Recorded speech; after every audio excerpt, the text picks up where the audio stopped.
Hello YouTube, this is what I call my perpetual painting. And if you've been on the internet, you might have heard of perpetual stew, which is a stew that you keep eating from, like you keep it boiling or simmering all the time, 24/7. And you keep eating from it, and as you eat from it, you also throw stuff in. So like today I found potatoes on sale at the grocery store, so I'm going to throw potatoes into my perpetual stew. Let me add some onion. Let me do this. And then you just keep adding stuff and keep eating stuff, and it's like an everlasting stew because you keep adding and eating and adding and eating. And basically, this takes that concept and just uses paint, because sometimes I want to start painting, but I either have no idea what to do, or I feel like I should warm up, especially if I'm like deeper into a painting already. I don't like to start my days off with detail work. I like to start off with just stuff like this, like big strokes, and yeah. And then it also allows me to practice some things, like down here and right here I have two trees, because I don't paint trees often, but I feel like knowing how to paint a tree is a good thing. I started with this tree. I looked at it and I was like, well, it looks a little weird, let me try again. And then this is tree number 2, and tree number 2 looks so much better. Look at that. That's the progress within 10 minutes, if that, maybe 5 minutes. And another reason I like this perpetual painting is because I'm allowed to do stuff that I know will look bad. Like if you look at these colors, especially like right here, I mixed like a phthalo blue and a yellow ochre, which obviously I knew was gonna make mud. I knew it was gonna make mud, but I had leftover paint on my palette, so I'm like, well, let me just mix it and play with it anyways, because it doesn't matter. It can be ugly. This is like my practice board, and it's got a couple of layers already under it. If you look deep back there, this lighter tealish blue color, it was a house.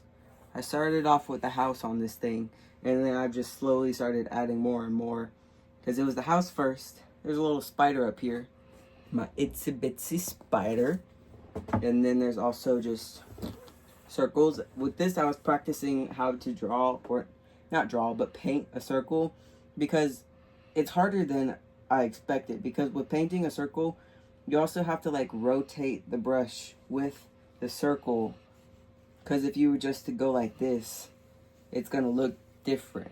If you know what I mean? Like, I don't have any wet paint to give an example right now, but if I were to just go like this in a circle, the line would get thick and then thin, and then, well, it'd be thick, thin, and then thick again, and then thin again at the bottom. Like, I didn't want that one to be able to draw or paint a perfect equal line circle, which I still kind of technically can't do, but I have a little bit more practice than I did before I started doing a perpetual painting.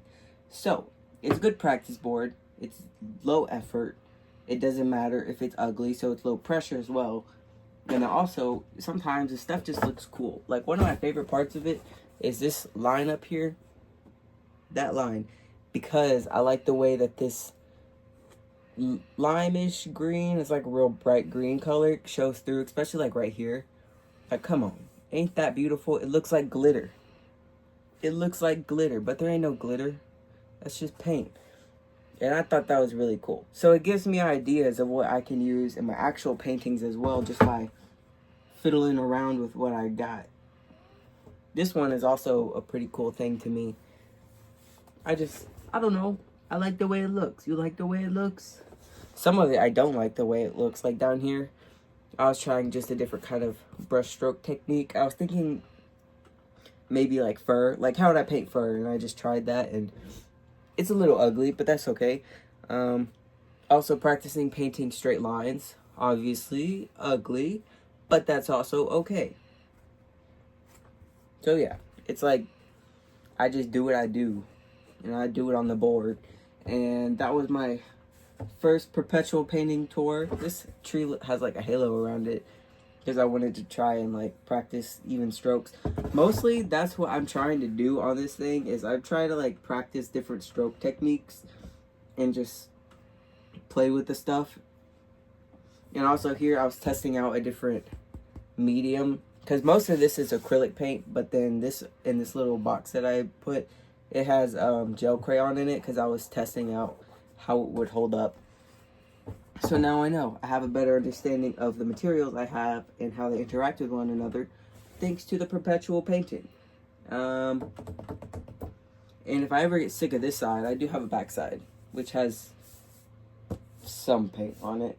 That was more just like I had extra paint on my palette. Well, I was using my sketchbook as a palette, and I didn't want to close my sketchbook without letting the paint dry, but it was like big globs of paint still in there. So I just put it on the back of this just to get it out of my sketchbook and get it onto something else that it would dry better on. But yes, this is the Perpetual Painting, and if you're into painting, I suggest you have one. You should try it because I think it's great.